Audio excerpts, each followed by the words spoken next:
go again. It is game 3 of the first semi-final. AndyDavo simply refuses to do a series in 2 games. It is possible, chat. It is possible to have 2 games bubble in this series. Andy doesn't like that, so AndyDavo's series against Arzowane is going to 3 games. Both coaches have played some fantastic Blood Bowl in this first semi-final. Vitooc, and I'm super excited to be here with you for the last one, and with Jimmy Fantastic, who I believe is still with us live from allegedly Paris. We're not so sure. I've seen it suggested in chat that maybe that could in fact be a fake Eiffel Tower, so perhaps Jimmy's actually in Las Vegas, who can say?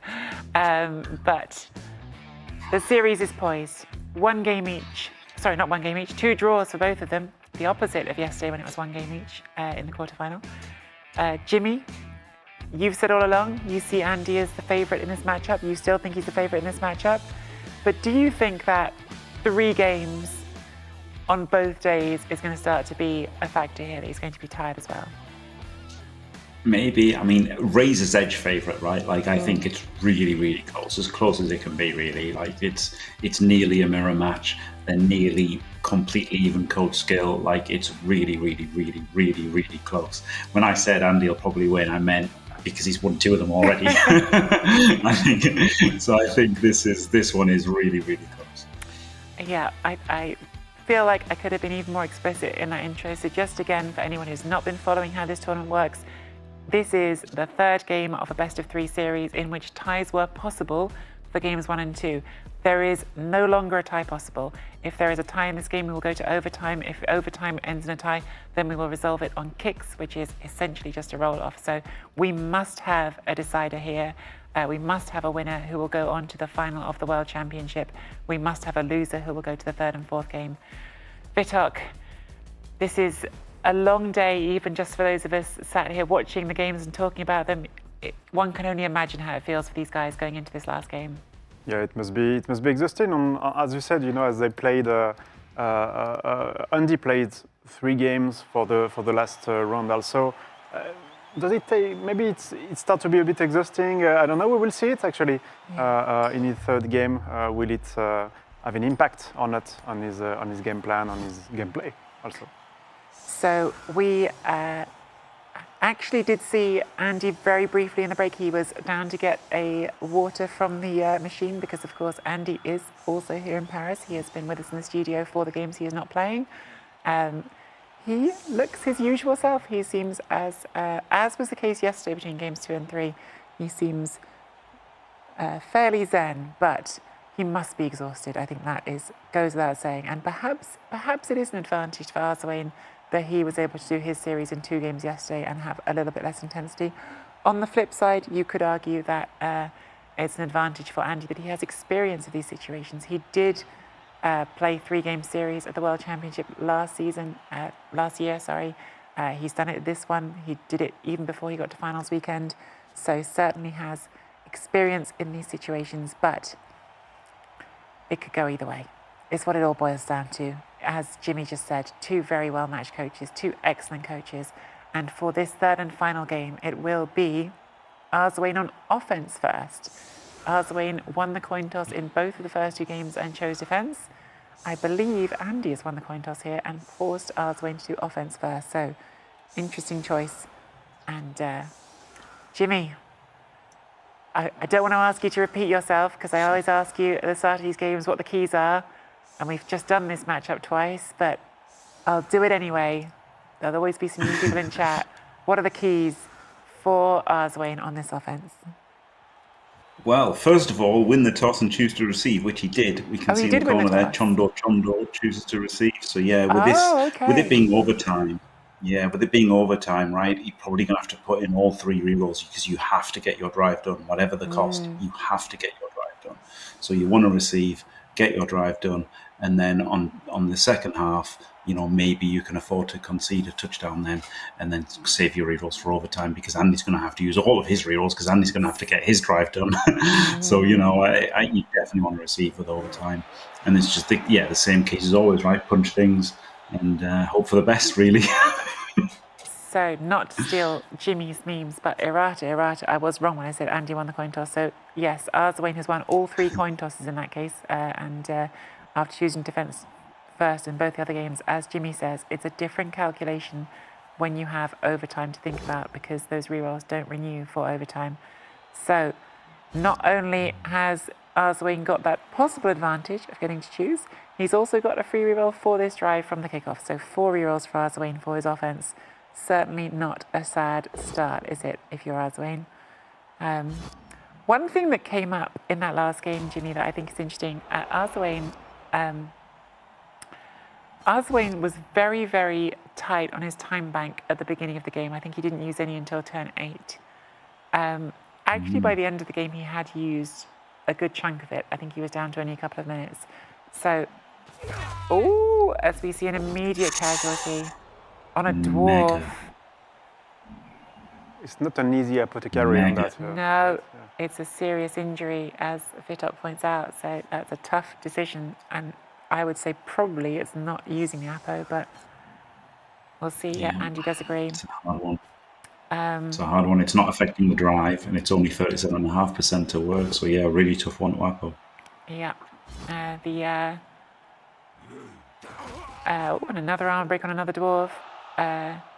For those of you unfamiliar with the mechanic on the injuries, it is a D16 that is being simulated and 16-sided dice, and only 1 to 6 saves it from being injured. So really tough calculation for Andy whether that player is worth that risk for losing the apo for the whole game. And the consensus here was don't use the apo, and he hasn't.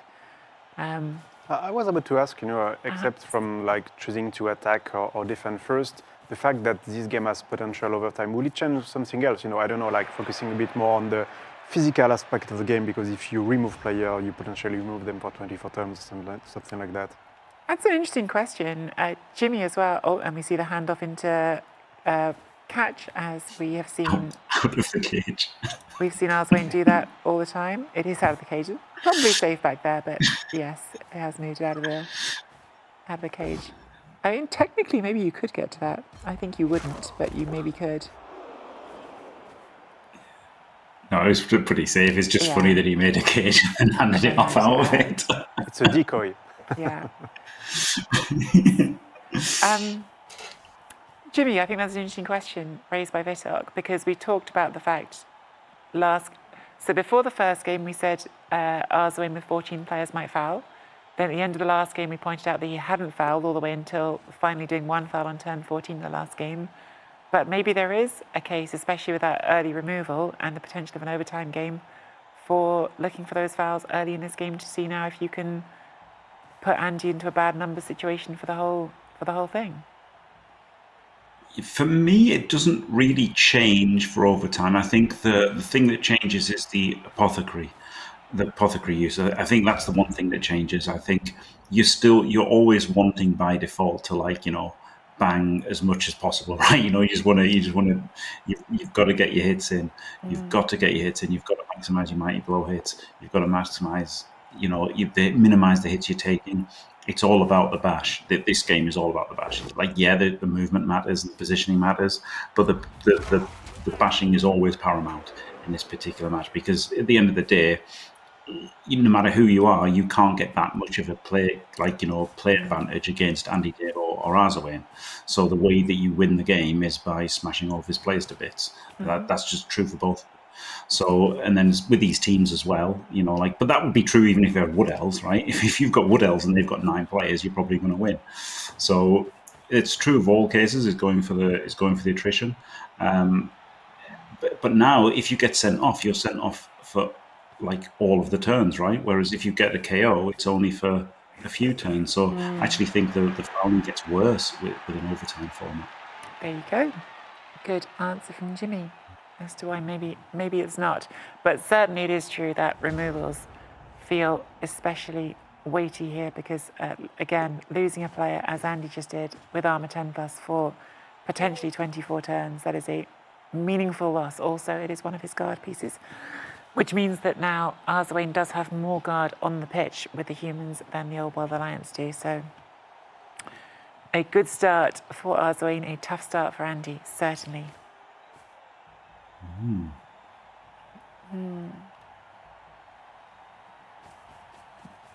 One thing that is true, I guess, is that, you know, saving your apothecary is kind of, you're more likely to get to use it on a badly hurt, aren't you? With it being like more turns to make cards, you're more likely to get to use it on a badly hurt. So that's kind of a point against using it on a serious injury. I wonder if in general, it's more useful to have that apothecary for your offense than your defense, because when you're on offense and you get that KO, you really need it around, don't you? Whereas on defense, sometimes you can afford to lose those numbers a bit more.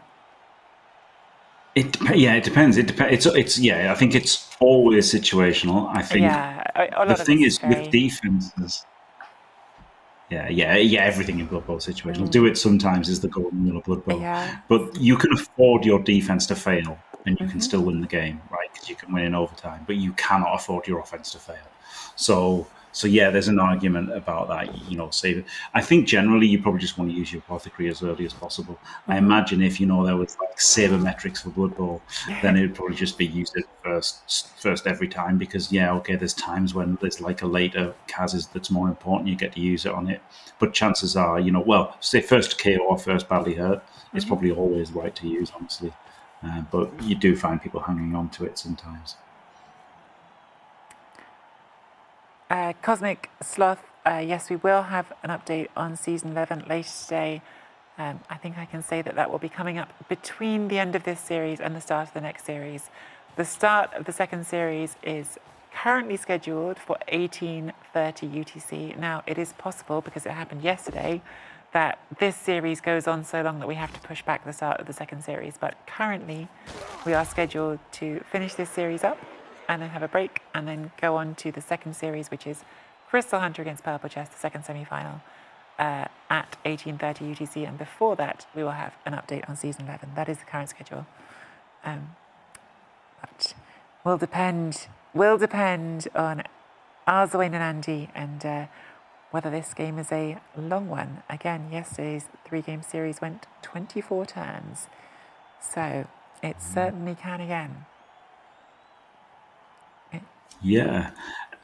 Funny enough, when you were talking about, you know, like the situation of the playing these three back-to-back, what's interesting is, of course, Andy's there in Paris and he's in a kind of controlled environment, right, with minimal distractions and everything. That's really going to help him potentially, because you just don't know what people's situations are at home, right? Arzowane could have his like his pet, you know, having troubles or whatever, like his girlfriend could come in and harass him or something. You just don't know, do you? Anything could be happening. I think it's a herd of raging wildebeest in his living room. Like, you just don't know. Oh God, what was that meme a few years ago about someone in America with all the warthogs in their back garden? I can't remember what it was. Anyway, weird internet memes. But it's a really good point from Jimmy, actually. Like, on the one hand, this is certainly an added challenge for Andy, right? I say a challenge, it's one he accepts willing, he chooses to do, but Andy comes here and does participate in the casting and does participate in the commentary on the games he's not doing, and that is more time and energy that other people might not get to expend.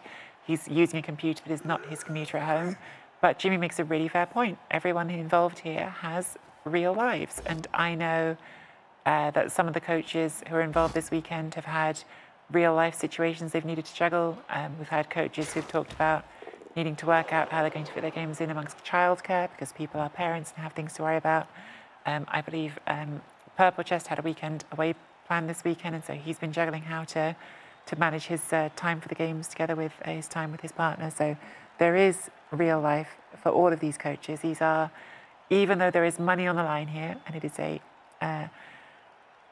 really significant amount of money to win, it is not people who are professionals at Blood Bowl. Everyone is doing this as a hobby that they are fitting in still, and that is something that absolutely may impact.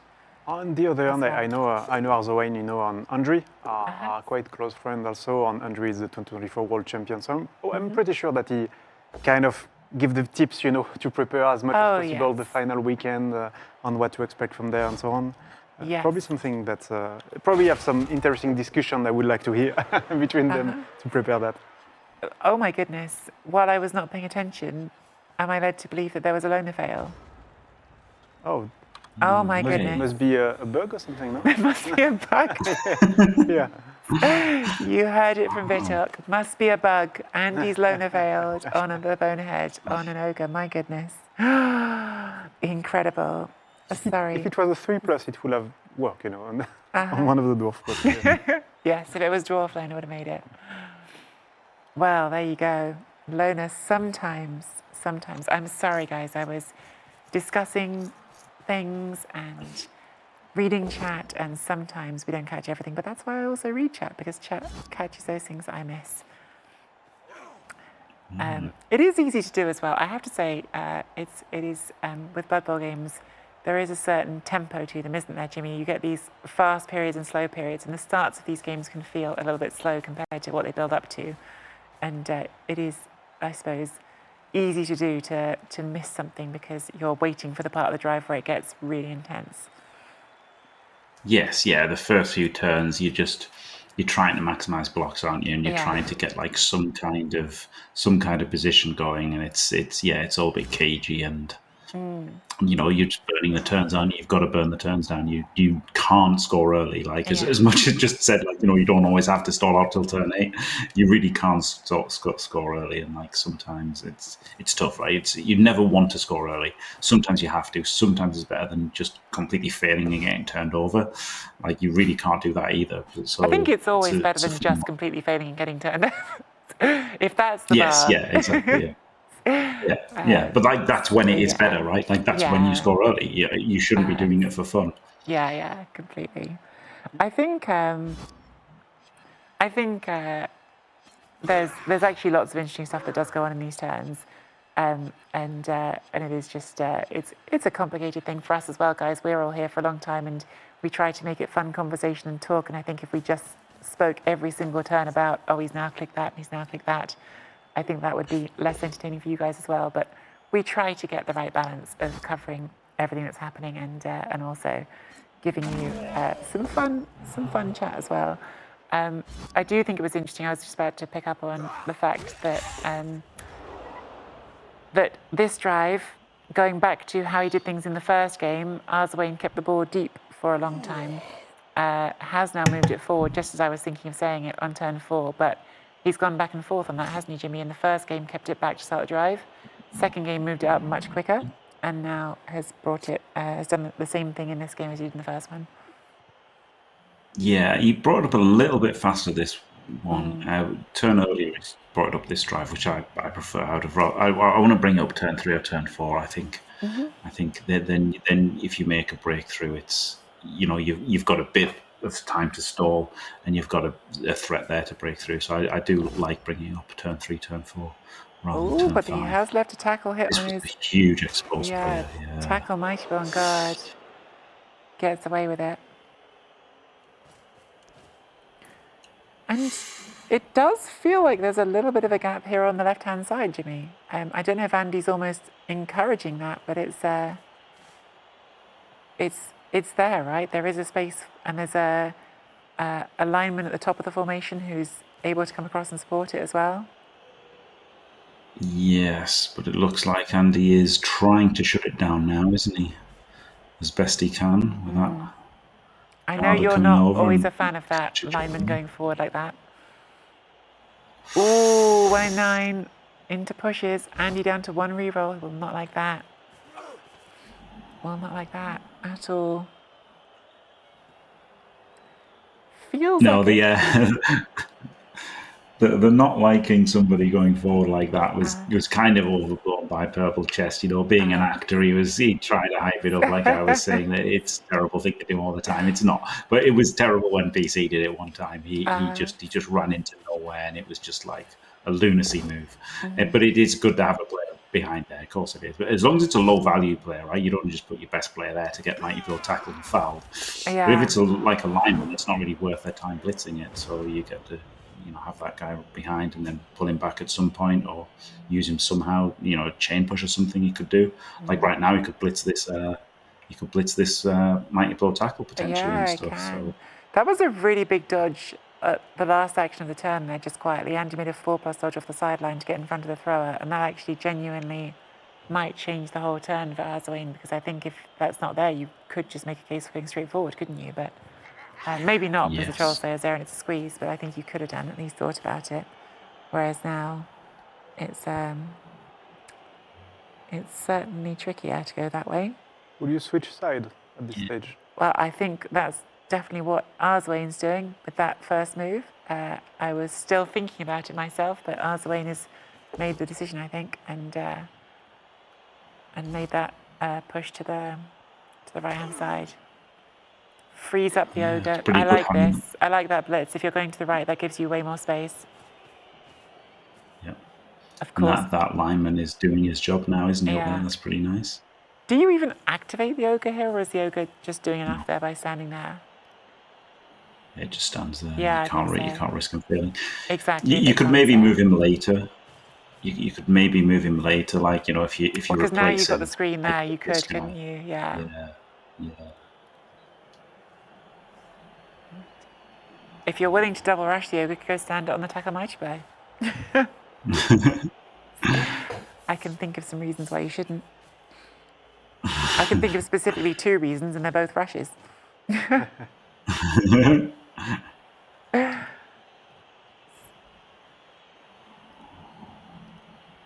It does feel kind of... He could still have pushed up the left, by the way. Like, he could have just punched with the thrower and then still pushed up. But I think it was just a bit too early to do that. And I think he would have got squeezed in and scored. So I think that's why he switched. This looks like a really nice shape for Arzowane to me. Like, he's got the space, and he's made a nice tall formation, which makes it hard for Andy to really cut it off as effectively as he'd like, because as Jimmy's been saying, OWA are slow, and it's a long way to get in front of them now for the OWA, and also basing a couple of those players as well to make it harder. Ooh, is Andy gonna surf? The temptation is left. Oh, Andy. It's a nice piece as a thrower. And he's looking already outside of the pitch, He's not doing it. Look, oh, he's no. gone.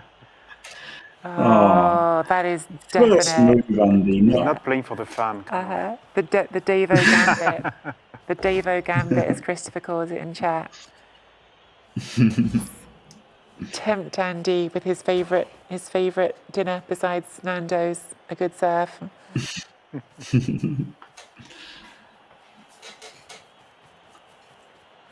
Yeah, Dembeek pointing out even got the pushes that he needed on that roll. Would have been a surf.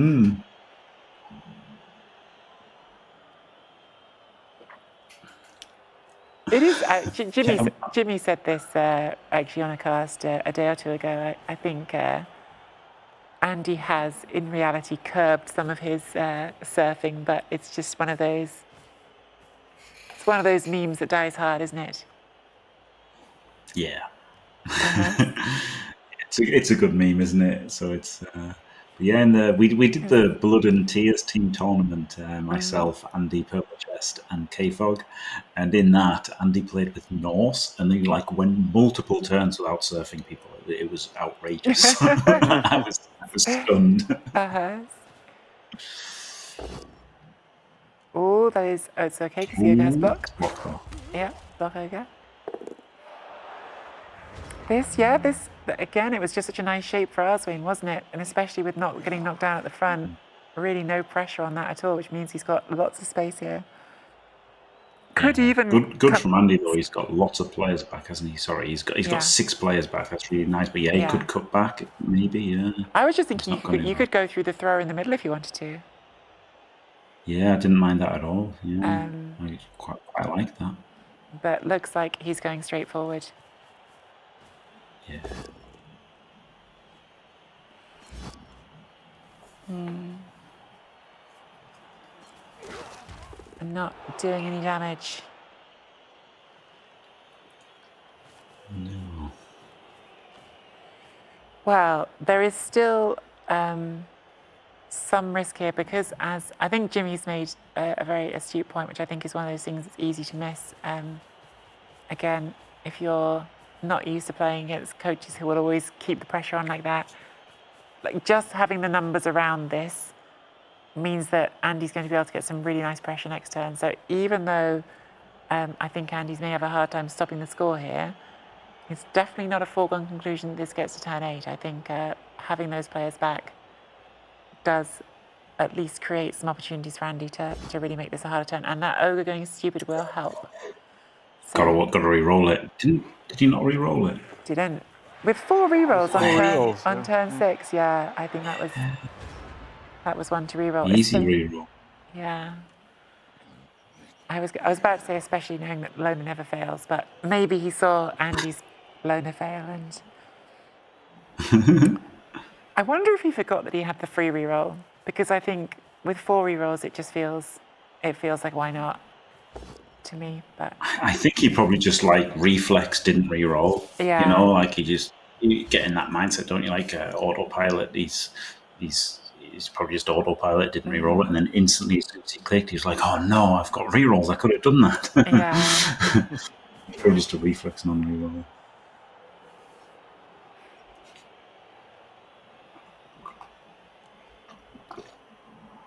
Funnily enough, somebody mentioning stalling. This is exactly the point in the game where stalling would be like really mega stupidly frustrating, because like you're just, you're playing good Blood Bowl, you're playing against somebody who's making you play a good Blood Bowl, they're playing good Blood Bowl, and then just gets ruined by a stupid rule that barely comes into play and doesn't do what it's meant to do, right? Which is, it's stalling upsets new players, right? And it's never going to affect it when a good player or experienced player is playing a new player. It's never going to come into play. It's going to come into play in these games where it's, a really tight game between 2 evenly matched players, and then this stalling rule is going to be really annoying sometimes. It would certainly have made that a much scarier turn. Although I suppose the counter to that is I think Arzowane just wouldn't have taken the space that turn, would he? He would have held back because he would not want to risk it. So it wouldn't. Would have meant Andy wouldn't have faced the ball. Yes, yeah. Right. Yes, yeah. But this is looking like exactly what we're trying to say. So first of all, I'll acknowledge people in chat lamenting on Andy's half about the number of pushes. I do think he's had some not his favourite blocking dice the last few turns. But this is not an easy stall from here, is it, Jimmy? It's a very easy score. You just go in. You can just clear it and go in. But the stall is not so comfortable. I think maybe you'd want to come back to the middle, but then you're going backwards a little bit. I don't know. I think you have got 4 rerolls. You have got 4 rerolls. Yeah, you've got guard, you've got rerolls. Yeah. You should be able to. You should get the stall done here. You definitely can't stay in that corner. So if you're going to stall, you've got to come back, I think. I don't see how you're doing it otherwise. There's a lot of unmarked pieces also, so yeah. It would be... Especially if the ogre plays. Yes, the ogre playing helps. Yeah. I think you could stay in this corner, by the way. Do you think so? Yeah. Do you not think you just get squeezed to the sideline? No, you just go back a couple of squares. If you switch side, you even have this thrower suddenly that become useful. The throw out. That not being a knockdown changes where you go, because I was thinking anyway, the space just behind that, so that not being a knockdown does restrict your options. Yes, I think he was hoping to knock him down, then blitz the lineman, put the guard in, and then put that guy off the catcher, and then scoot everything around the ogre, which is like that's the ideal, right, to cage around the ogre right now. Yeah. But without knocking one of them down, it's. And you could reroll that, of course, but if you double skull it, then that's disaster. So. Yeah. I think that's why you don't reroll that, because if you've played Blood Bowl, at some point you've gone, just reroll this one. And those are the ones that get you. They always get you, as Flicky would say. They do. So you definitely don't want to dodge here, so you want to put your blitz in. Maybe he is going to score. This is starting to look like a score to me. It's that or it's feeling a bit precarious. Big mighty bow hit on another dwarf, gets a stun. Maybe that changes things. Another guard out of the picture. Yep. Yeah, we're holding it. We're just trusting in God. Don't know if I like this. I mean, maybe you're forcing uphills, but if the uphills work... Yeah, it's a bit risky. It is a bit risky. Do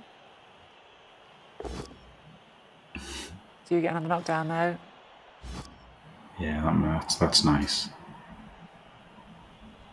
Knockdown there probably makes it safe. I mean, Andy can roll dice to try and do things still. Well, the thing is, if you just get an uphill push with the catcher, well, I guess it would be uphill, but you have opened a path at that point immediately to the ball carrier. Yeah, but it's not good, is it? There's two guards next to him. Yeah, the guard is good. I don't know, I'm a little bit uncomfortable with it. Maybe I'm just too afraid of things, but Snakes, having saved that reroll, hasn't spent a reroll until turn 7, finally rolls one. It's a snake. That is a classic of the genre, that one. I mean, we can just dodge the thrower and hit the ball. Yep. Back to the formation. Zoom out, Vitooc. That's just the thrower. The thrower there. Yeah, here. That could just hit the ball. Yeah. Yeah, the guy who just failed and got KO'd was going to stop that. Yeah. but he hasn't. 2 rushes. Yeah. Yeah. Oh boy.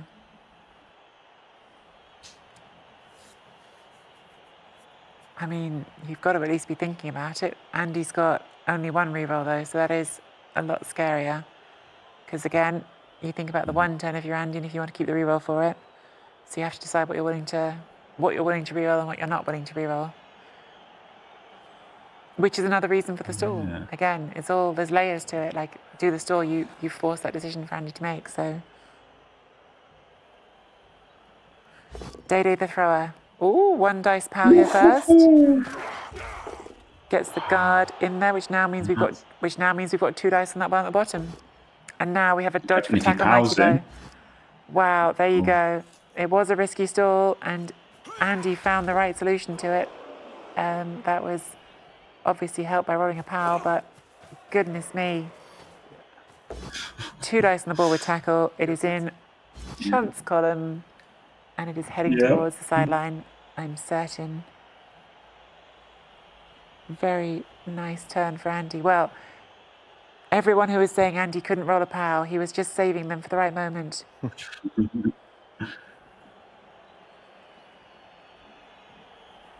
This is one of those moments where Arzowane has to select dodge, only for Andy to click on tackle. It was not the most difficult choices to make. Yeah. Would you like to use dodge? Oh, okay, I've got tackle though. Wow, what a sequence of dice. The pow into the sack on the ball, and no Apo. Just an Apo, wait. What? Wow, What? but the scatter might still, or it might not. This could be a score for Andy. Has Andy got a scoring threat? Andy has. Score? Andy can score. Yeah. No, he hasn't got a scoring threat. What is the ogre? Yeah, the ogre. The ogre. Dodge the ogre. No problem. I mean, get the ball first. Yeah. You try it, no? Get the ball first. If you get the ball. Yeah, get the ball first. Yeah. Get the ball and double rush. Oh my goodness. Incredible. Well, he's not there for the score. Boo, Andy. Where's your sense of adventure?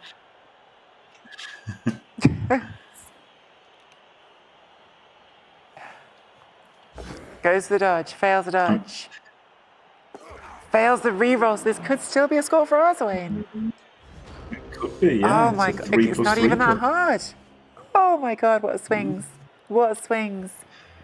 Yeah. What an absolute back and forth. Yes, 3 reroll Incredible. still. So yeah. Yeah. Wow. from situations that look terrible, finally it's not looking that bad, right? No, this is a 3+ with a reroll into a 3+ with a couch skill. That's it. Is there one rush maybe as well? No, fails the first one. No rush, but... Fails it. Doesn't get it. Doesn't get it. Oh my goodness. He had 4 reroll, he used 2. And they both failed. Isn't that just classic? You get 4 rerolls and none of them work. Oh my goodness. Yeah. Back and forward and back and forward. And now Andy can just serve something for free, maybe, I'd imagine. He could chuck that guard catcher into the crowd if he wants to. He's going to try and surf the tackler and maybe the guarder as well. he's going to think about this for a while. Surf the ones on the floor? Yeah. It's doable with chains. I mean, I would say, you're saying thinking about it, Jimmy, but at the same time, this could still go to overtime. Don't spend too much of your time back on it, I would say, but... True. Yeah. Wow. What a back and forth that was. It was all in Andy's favour. Then it was back in Arzowane's favour. Now it's back in Andy's favour again, all in the space of 2 turns. Yep. Rolls the pow, so no surf. Sorry? Yeah, no, you can surf this one. I didn't realise the blitzer had stood up. If the blitzer was already stood up, then I think you start with a blitzer punching like a dwarf blitzer, and then he could have tried to engineer the chain. But yeah, without the dwarf blitzer just stood up, there was no insanely complicated chain surf the tackle. Would have been great though, wouldn't it? Good stunned. Yeah, good stunned. Brawler. And of course it's going to work. And it wasn't a knockdown, but still. Brawler saves a turnover that wouldn't have mattered, but still a turnover. Well, we are into the second half of the 3rd game of this series. We have had 2 drawn games, and the winner of this game will go to the World Championship final. Jimmy, of course, this is now hugely in Andy's favour. However, just this weekend, we have seen Andy's offences fail. They have not always worked, so it is not anything like a foregone conclusion, is it? No, of course not. But Andy will feel very confident. Arzowane will feel pretty terrible, I imagine, at this catcher getting killed. Yeah. But yeah, there's still a lot of dice to be rolled and a lot of Blood Bowl to be played for sure.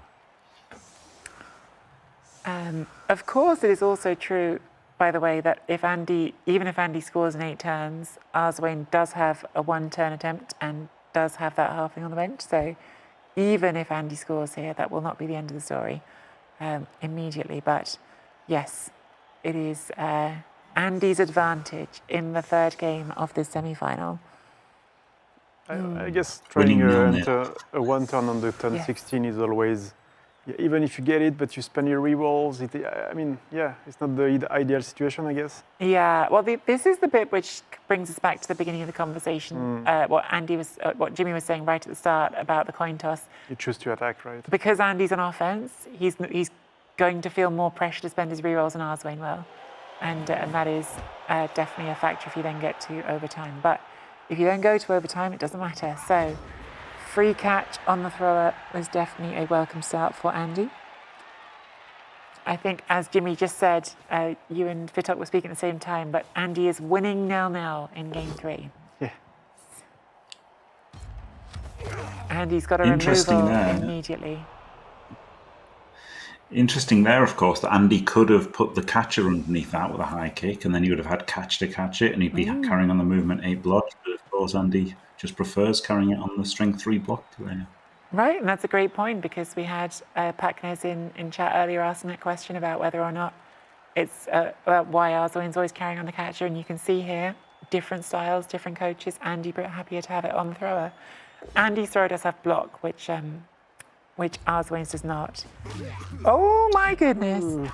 Dead. And all of a sudden, that advantage for Andy is looking even bigger, because he is playing 11 versus 9. Huge. Andy is sizing up a place in the final. He has the ball. He has 2 2-player advantage, and he has just got to get this touchdown in, well, and then stop at 1 turn. But first things first. First things first, trying to get into the end zone.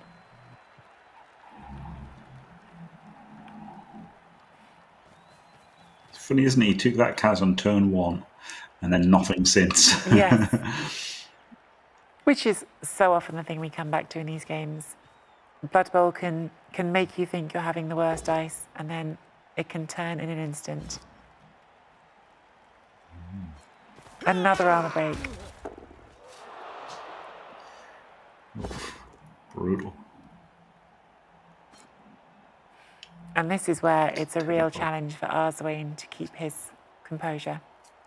It's so tough when you feel like you had a strong situation and suddenly it's become a bad situation. And Arzowane will feel like, I mean, he's got to be second-guessing himself now about whether he should just score on turn 7. And if not that, he's got to be second-guessing himself about whether he should on a different stall to the one he did.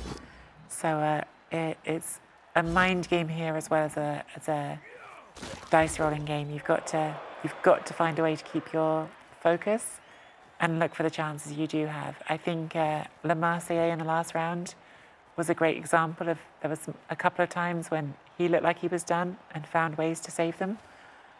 In the end, it still wasn't enough, but certainly there were some great swings in momentum in that series as well. So I was saying before this match that I had the feeling that Arzowane was always finding solution. Yeah. Well, it's quite a challenge here. Big challenge. Big challenge.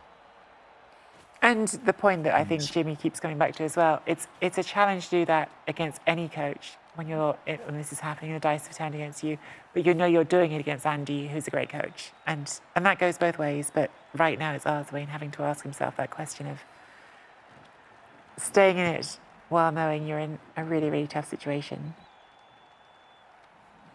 Really tough, yeah. Yep.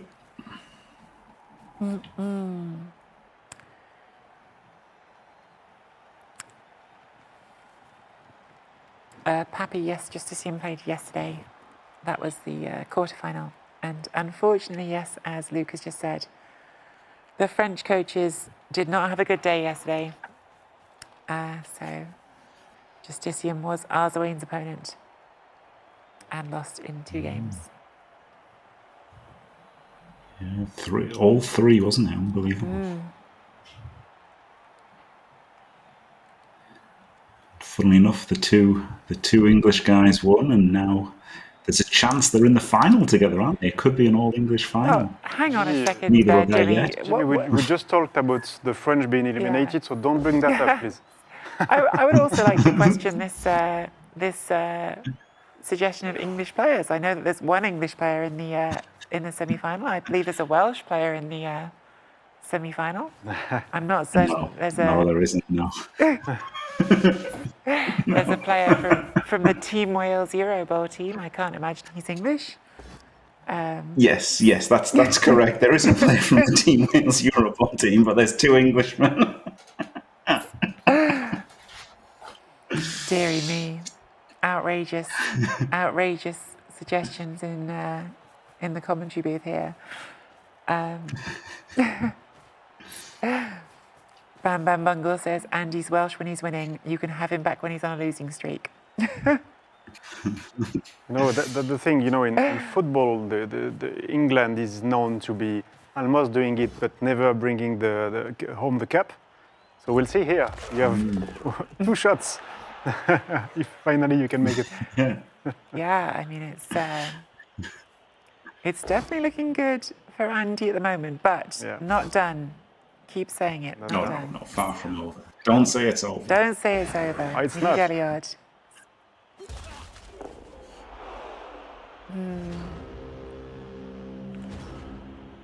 So yes, the ogre did go bonehead for Arzowane.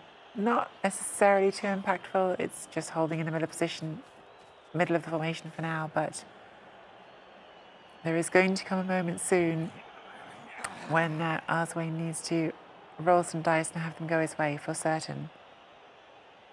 Yeah.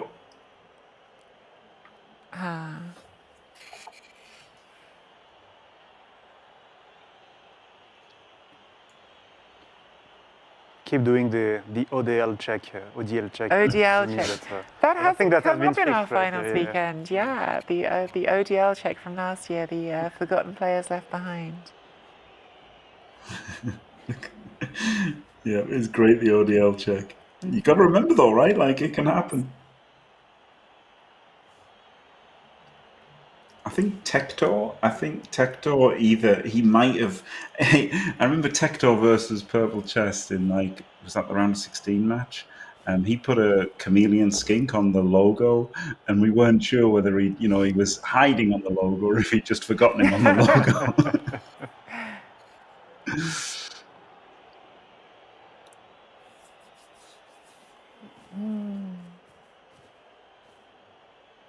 Looks like Andy is bringing the ball forward now. This is only turn 11. Is there a risk of getting pressured into an early score? Arzowane for certain would take an early score, wouldn't he, if he could give himself a chance to score back? If he could, he would take the chance to force Andy in if he could. He would, but Arzowane has lost a catcher. There's the thrower is KO'd at the moment, so Andy won't be too scared about an early score. But he's still not going to want to score early, of course. If you can score early without spending your rerolls, you kind of force the opponent to maybe spend it to equalize. Yeah, that's a good point. Yeah. Stun on another of poor Arzowane's pieces. When it rains, it pours, and Arzowane is really up against it with the dice this drive. Desperately needs something to click his way at some point. Yeah, I think it's going to be an ogre on the ball, right? Yes, yep. The ogre hasn't gone active this turn, so could jam the ogre in. Gives you a chance to blitz with the mighty bow as well, which I think at this point you kind of just need to look for those high rolls, don't you? Yeah, you've got to have something go right for you now.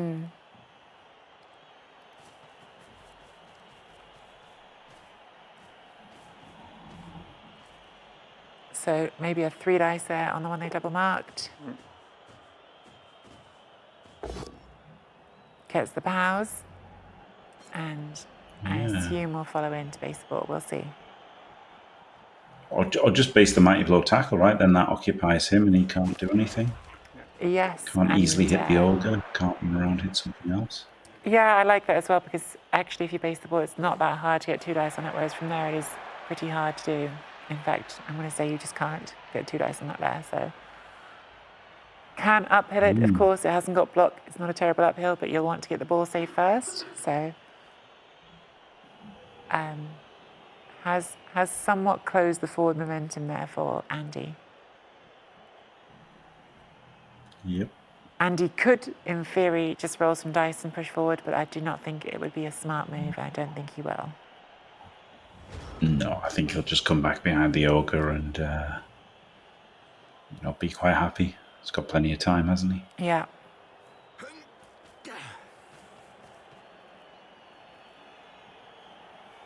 Hit the mighty blow tackle.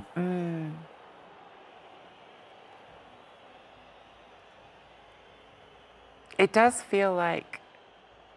do you know what? I was about to misspeak. I was about to say it feels like an advantage as well, just knowing that Arzowane has used his apothecary, but Arzowane hasn't used his apothecary, so errata on that. The apothecary is still there. You'd have thought he would have done with a dead catcher, but he didn't.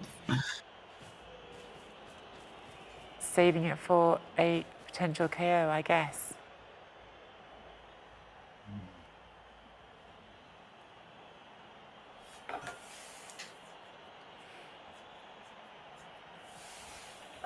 Making a nice place to come back to. Turn ordering, good from Andy here, which, again, they have been playing so much Blood Bowl in the last 2 days. They must be fried, but doing his safe moves before doing any dice.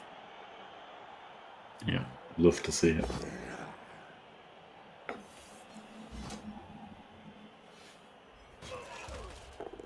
Jimmy loves to see the safe moves. Arzowane loves to see the mighty bow tackle not die when it gets punched, because I bet he was worried. Yep.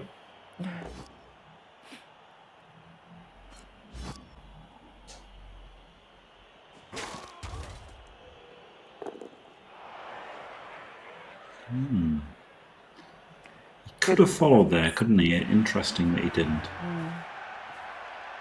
Good turn of knockdowns though for Andy. No pushes that turn. Everything went down. And critical dodge as well. Yeah. From Andy's point of view, it's not just that this drive is going well, it's that he hasn't spent a reroll like we talked about. He's managed to completely preserve everything. So very, very nice drive so far for Andy. He's even got nearly 6 minutes in his time bank, so if it were to go to overtime, all that in his favour as well. Although Arzowane also has not spent his rerolls this drive, so the rerolls are so far being looked after. Yep. I mean, making 2 removals on the first turn does kind of tend to smooth your offense over, doesn't it? It does, it does. Oh, Olivier Dulac in chat played a thrilling semi-final, a quarter-final with Carissa Hunter yesterday, came out on the wrong side. Olivier, good to see you. Commiserations on yesterday. But thank you for some very entertaining games all through the tournament. Yep.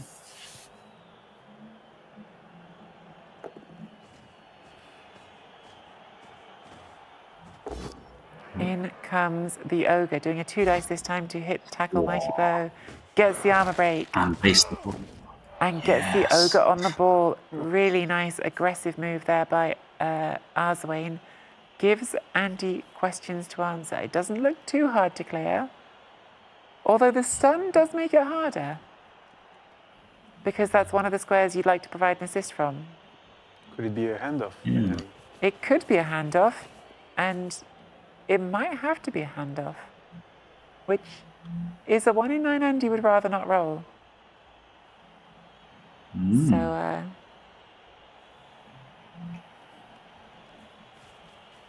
yeah, very, very...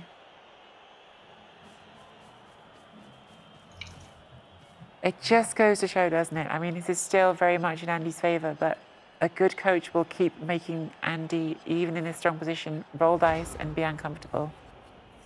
And that is what Arzowane is doing. Yeah. Never give up, never surrender. Yeah, that is it's the only mindset. And it is, I always say I think it's a big difference between the very best Blood Bowl players and the rest is the really good ones. Even when it's looking terrible, they will keep maximizing whatever chance they have for as long as they can. And if that chance is even a small chance, it's better than no chance.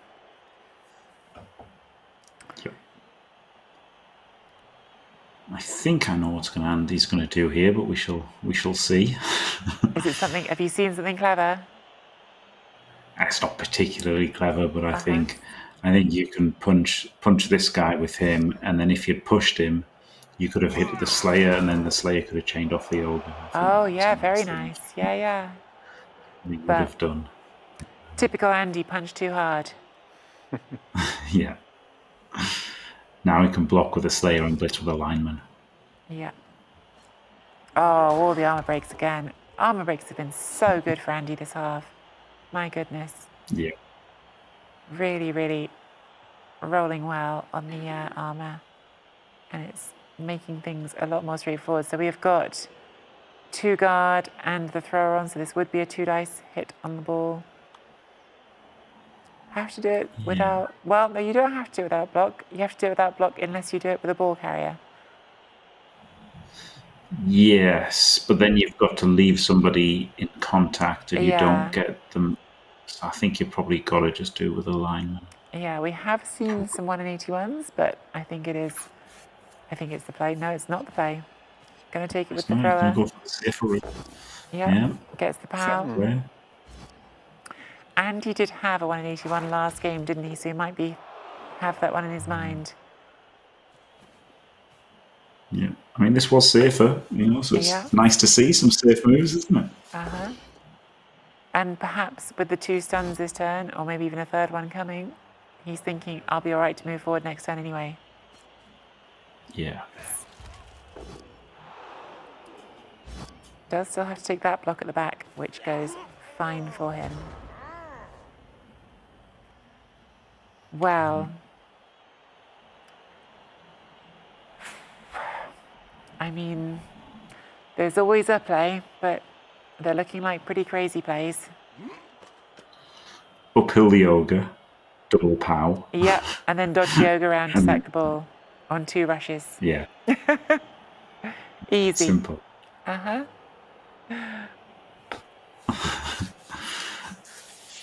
It's almost that desperate, isn't it? He doesn't have many players standing here. Yeah, the 2 stuns are really tough in this turn. Really, really tough. Brutal. Just really reduce the amount of pressure you can get. I thought it was a really nice turn from Arzowane the turn before, but Andy did roll the dice he had to roll. And I mean, you can just dodge the catcher and uphill the ball.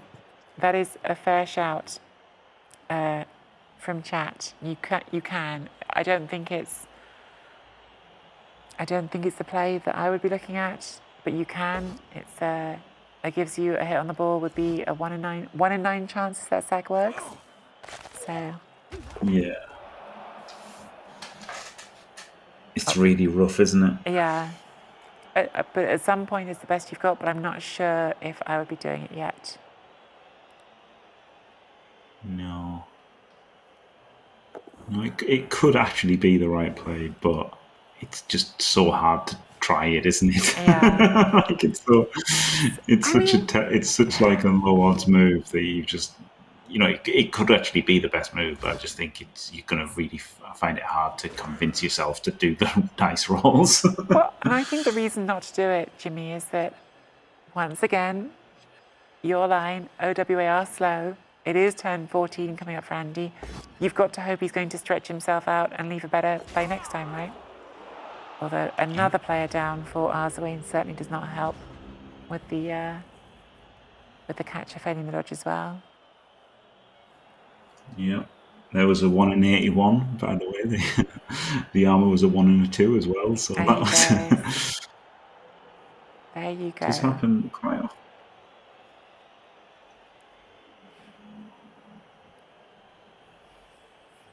This series continuing to keep us in suspense, but I do see a lot of empty space for Andy to move into, really either direction. He could go around the left or the right here, because there's just so many players on the floor for Arzowane. Yeah, I'm sure he's going to go down the right. Because the ogre's there, it seems to make sense, doesn't it?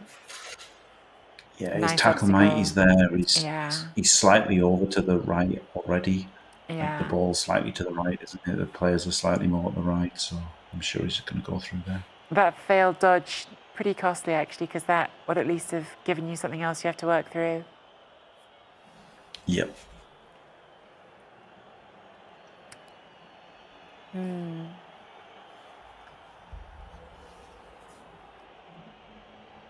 But Andy's not going to rush it again. He's done good time bank management in this game.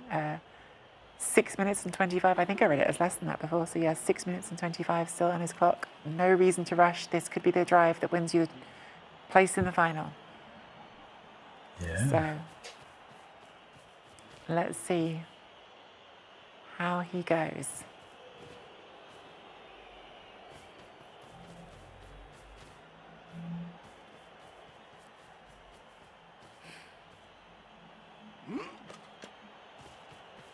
The blitz in front of the ogre, rolls, pushes.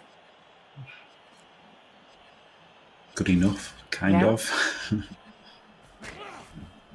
At this point, not the worst. I mean, again, it feels very repetitive, but it's the point that you make about them being slow, but it's also the point, the corresponding point that Andy was making beforehand about humans being quite fast. Potentially, there are quite a lot of humans that can get in front of this. Potentially, because there's a lot of dice to roll. But yeah, there are chances. As Brawler Once again makes it worse for the humans. Oh, even an armor break. Brawler OP, as we knew.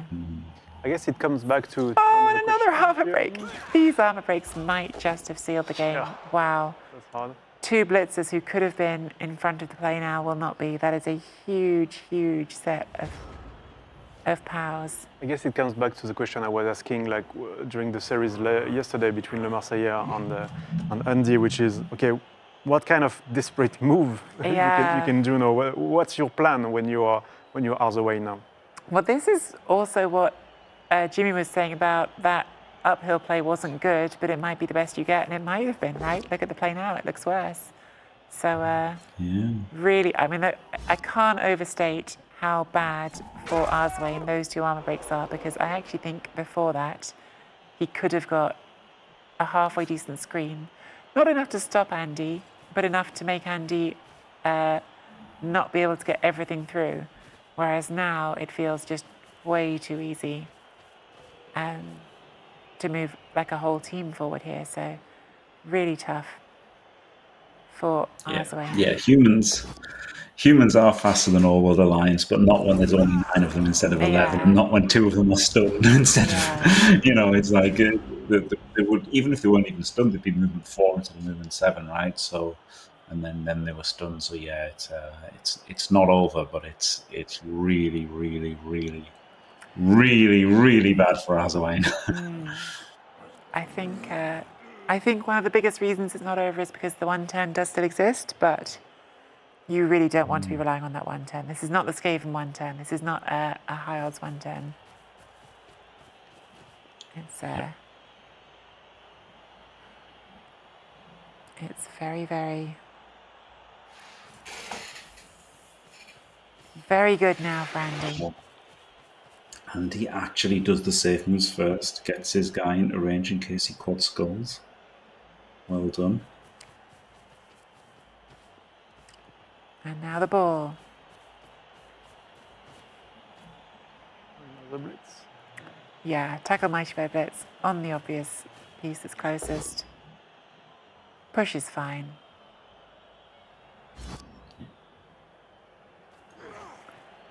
I mean, Jimmy, I'm looking at this and I'm thinking this is a 6+1 dice, right? That's the best you're going to get. Yep. Nothing else does anything for you really here. So, and I think you have to roll a 3+ before you can even do the 6+. Yes. Yeah. Like what you see people do here is like, blitz the catcher and base the ball, but that's like so low odds of it actually doing anything that you just have to go for the dodging dice. 6+ with a reroll will get you in about 30% of the time. He then has to roll a 5+ to get the knockdown. So even if he gets in, it's not that great. But if it's all you've got, it's all you've got. Yep. Yeah, there's no point doing anything except the one thing that can win you the game. Well, I guess there is. You can argue, keep your rerolls, keep your players. Fails the first dodge, keeps the rerolls for the 110. Do you know, I'm okay with keeping the rerolls here, I think, Jimmy, because it's not just the 110 you're keeping them for overtime if the 110 works. So yeah, exactly. It's so low odds that play of working that I think it's fairly sensible to just keep the rerolls and hope you can make your 110. Great drive by Andy. Definitely got. I think Andy got a little bit of easy street on that drive. He got very lucky with those removals at the start of the drive, I'm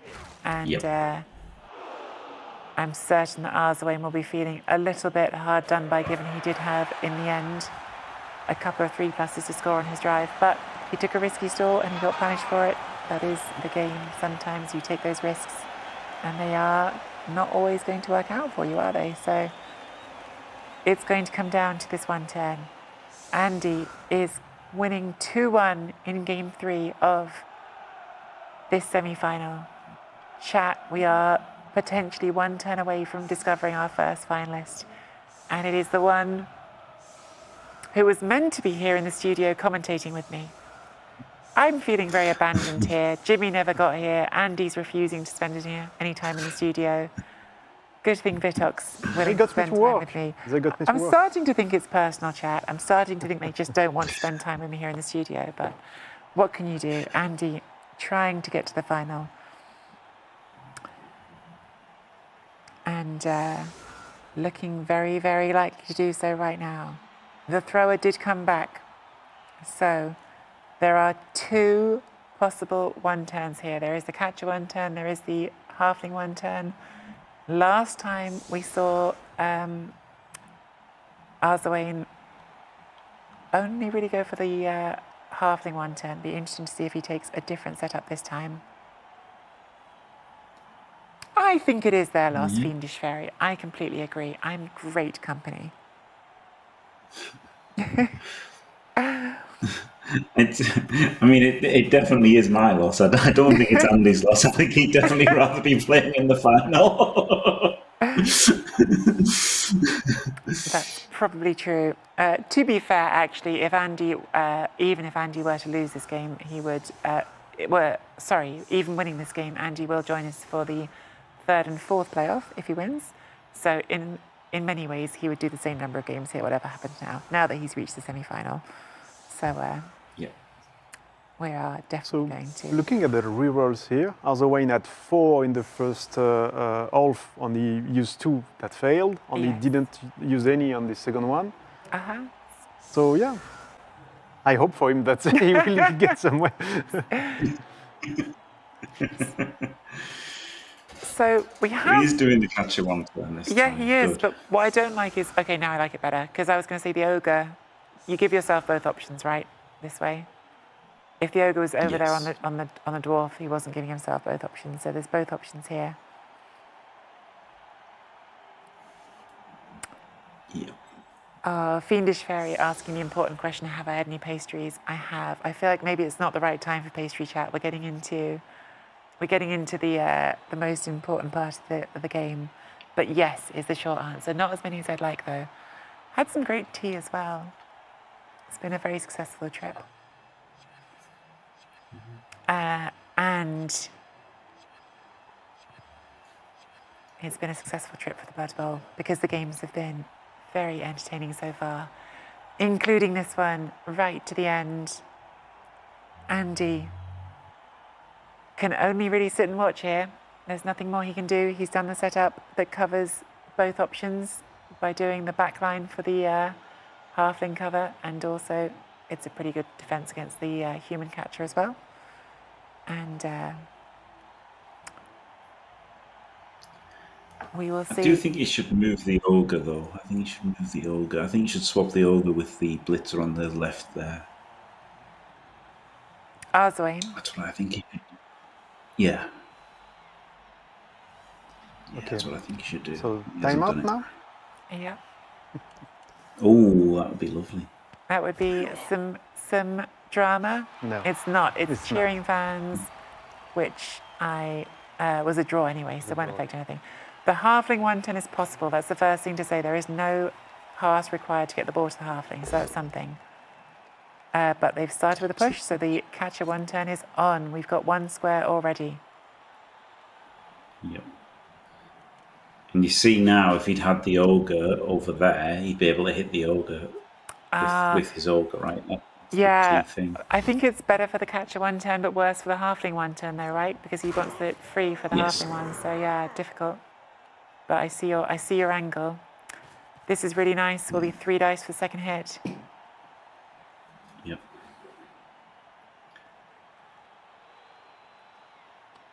And if you power it, you still could do the halfling 110. I mean, if you power it, you can do the catcher 1 turn. Yeah, so true, yeah. Yep, you've given yourself lots of redundancy. Actually, it turns out having that strength 3 is probably going to be okay. He's going to have so many assists, he can still 2 dice. It didn't need the ogre at all. Errata. Yeah, rolls the push. So this is very much on now. This catcher needs to move 1 square more. If you're keeping track at home, needs 1 square more to be in range. And has the pushes lined up for that. So you have to pass to give him the ball. Yes, it will be a pass to catcher. But the human, so it's a 2+. Well. Yeah. So a very nice, a nicely constructed 1 turn by Andrew. I think we should say that. well ordered, did it all in the right order. By Made sure he Arzowane, was hitting. Arzowane, sorry. Andrew on the brain. I just read Jimmy saying it's a league Andrew represented in chat. So I was thinking of Andrew. Yes, Arzowane comes from the league that Andrew represents, and Andrew was the world champion last year. So Procedimento Ilegal, producing some great players, that league, very competitive league. On paper, it's supposed to be the heir, so we'll see. The successor. Knocked out Andrew, so no dodge required for the start of this. Of course, has to go through the back line, so lots of dodges required, but no dodge required for the initial bit because we did our chain pushes in a way that didn't require it. And Torian, it's very difficult to have a one-turn defense that covers both the halfling throw and the one-turn, so I think Andy did the right thing. This still requires the human catcher, even if the ball gets to it, to do a 5+, 4+, 3+. So those are not easy dice. I think this is a very solid one-turn defense. But if the dice work, they work. Yeah. He's going to do another chain. Very nice. Gets another square, saves a rush. Oh no, he doesn't, just take someone down. Okay, yeah. He could have taken the push, couldn't he? And then he could have hit the ogre, but I'm not sure he would have had enough strength. Would he have had enough strength to hit the ogre? I don't know. Yeah. Well, at some point, Arzowane's going to have to do these plays, and if I was him, I'd be terrified of doing them. Fails the pickup, makes the pickup. We're not over yet. Okay, good. 3+ makes the pass, makes the catch. It's on, guys. Okay, it's let's on. go. 5+, 4+, 3+. 5, 4, 3. Has a reroll for all of it because he has all the team rerolls. So it's possible. A 5+ with a reroll is 55% to work.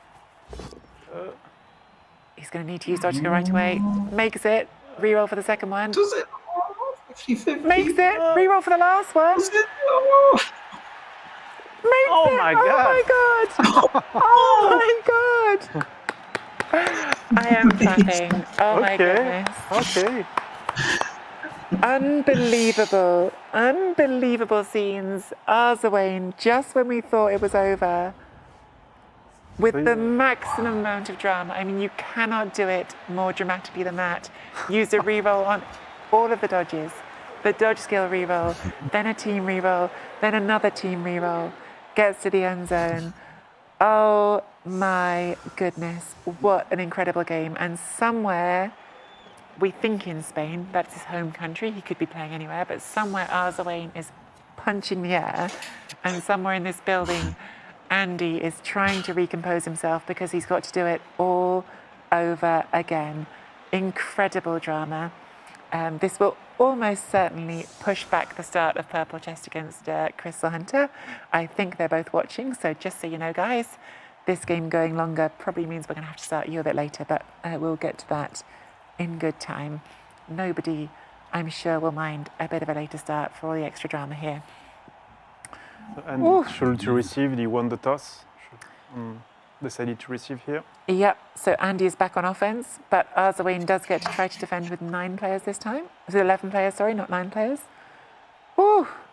Yeah. My goodness. I mean, we have the light back on the studio, like already ready, you know, in case it was not... Oh, but there's a blitz start overtime. Didn't this happen in the other overtime game? Andy's overtime game, Andy got a blitz against Le Marseillais. Yeah. But good anti-blitz. Wow. Lucky that it was this side. The other side wasn't quite as well protected, but pretty good anti-blitz. Oh my God. Pretty good anti-blitz. I need a nap, a lie down after this one. I don't know how Andy's feeling. This is so stressful. Don't know how Arzowane's feeling. Like the two of them must be absolutely wiped out. Unbelievable drama. Unbelievable.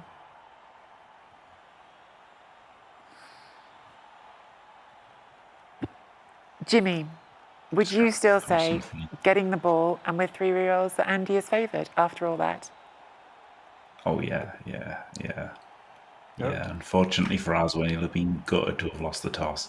Yeah. If Arzowane had won the toss, it would have been really close. As it is, I think Andy should get it done. It's of course it could still be really close, but I think Andy's still marked favourite at the moment. But anything can happen, right? Anything can happen. Absolutely, and it will be a different drive if Arzowane doesn't immediately lose players like he did last drive. So that is a big difference. Or Andy immediately loses players. Yeah. A remove? Could be. No, just a son. No. Do you know, there was a possibility there that if Arzowane had wanted to, he could have, if it hadn't boneheaded, he could have used the ogre to pick up the halfling and throw it under the ball. But it boneheaded, so we never found out.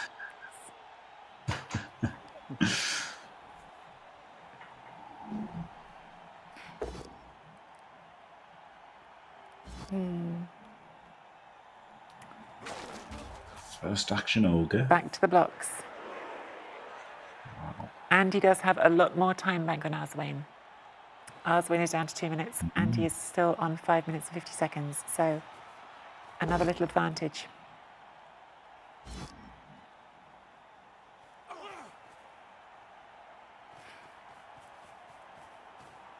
Oh my goodness. I need a tea. I need a tea after all this talking.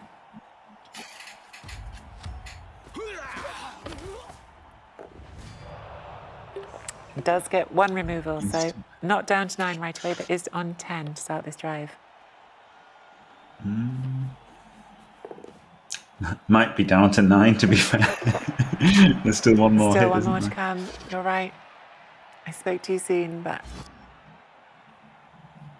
a push into another try. Yep. I should have said at the start of overtime, because not everyone might know this, and I see it in chat. Oh, Jimmy, you called it. I spoke too soon. Arzowane is defending on 9 again. Poor Arzowane must be thinking, what do I do to get a better start to a drive than this? Yes, this will be a full half of Blood Bowl. You will get 8 turns one way or another here, guys. If Andy scores in 2 turns, it goes to an offense for Arzowane. So Andy does want to absolutely stall out the full 8 turns if he can. And removing 2 players right away certainly improves the chances.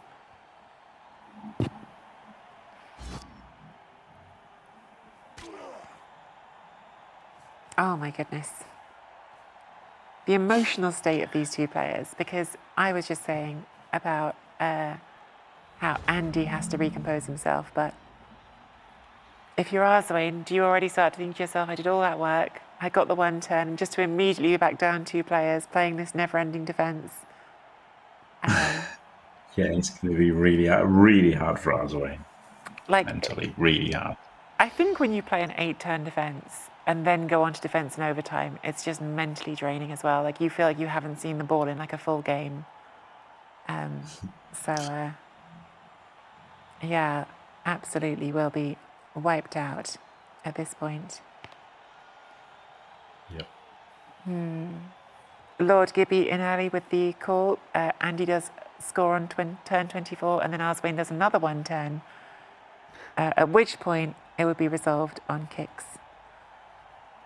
Could happen. It's one of the possibilities for certain.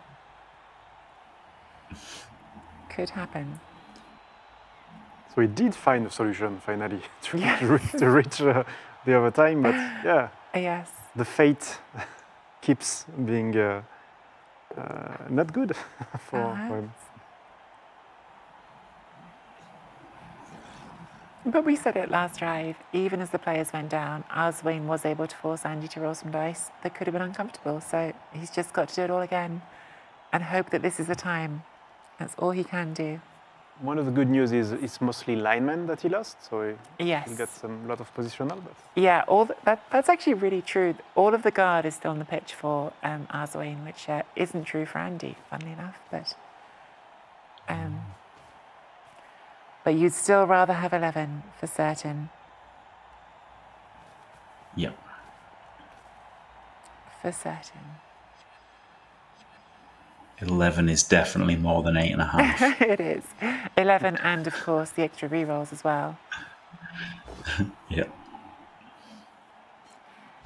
I do feel like Andy is doing a better job of rolling powers lately as well. He wasn't at the beginning of the game. At the beginning of the game, Andy had a tough stretch, but they all showed up in time to stop the offensive drive for Arzowane on turn 7, and then they haven't stopped since. This is spicy, isn't it? Oh, I guess he's going to move the blitzer over to protect. If you were Andy, would you take like any opportunity to punch the halfling or the catcher also to limit the one-turn option Yes. at the end of the match? I think that's probably an added difficulty here for Arzowane, is he's got to specifically think about keeping those 2 players safe, doesn't he, Jimmy? Because he's down 1 catcher already, and he's got to know that those are his get out of jail card again if Andy scores again. Yep. He could go in with a halfling now, though. Make 3 dodges with a halfling, and then a 5+ to 2 dice the ball. You're right. He could. Sounds like a plan. It sounds like a terrible plan, but he's in such a hard spot, isn't he? Like he's only got 9 players, he's got 1 reroll, and he's got 3. And he's still got his apothecaries. So if you KO anybody, they stay on. It's like, yeah, you can just make the hits and hope the luck changes. I guess you can just do. I guess probably what he's got to do. He's like, it's going to be too hard to try a crazy play like this, and even if that worked, well, so what? Do you know what I mean? Like, even if he got the ball down after, you'd have to. He's got several hits this turn, right? Surely you have to be thinking. You keep doing the fundamentals, I guess, and just hope it's your turn when the dice is going to come and get you those removals, because it seems. I think it seems like that would be too crazy, too early. Definitely, what you're suggesting there. Yeah. And there you go. Does he get an armor break? Does he get a removal? No. However, does he get a removal now? He does get a dodge off armbar without removal, so really pretty lucky turn. Armbar defeated. I mean, it is also true, chat is having some fun with this idea right now, Jimmy, but it is also true that at some point you can throw that halfling at the cage. Yeah, that happened to me in the World Championships last year. That absolutely can work. All the lines. Yeah. And in many ways, I almost think Andy needs to think about that with how he sets his cages up, because if you set up the cage badly against that, it can end up taking out more than 1 player. So it's not to ignore. I've seen that win a game before. I've seen a halfling thrown at a lizardman team that knocked over 7 lizardmen. And the ball had just half his team. It was unbelievable.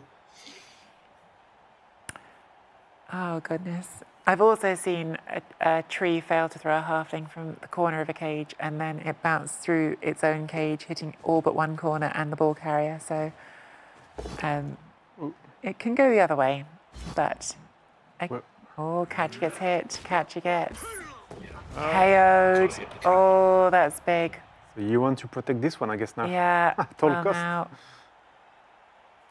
it does feel like Andy's got a bit more of those breaks on the removals, doesn't it? Just Arzowane can't seem to get close to evening things up. In fact, it's going worse, turn by turn. Big removal. Do you know what the funny thing is?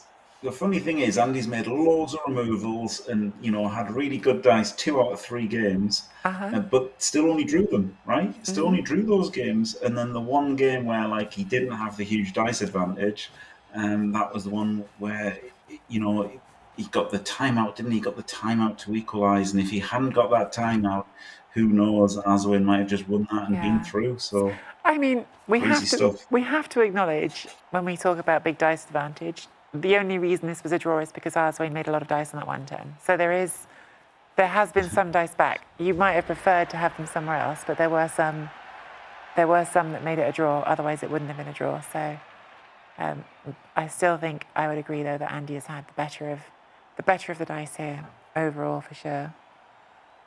Yeah. So, what does Arzowane do? Feels tougher and tougher. Goes for another push. Not what he wanted to see.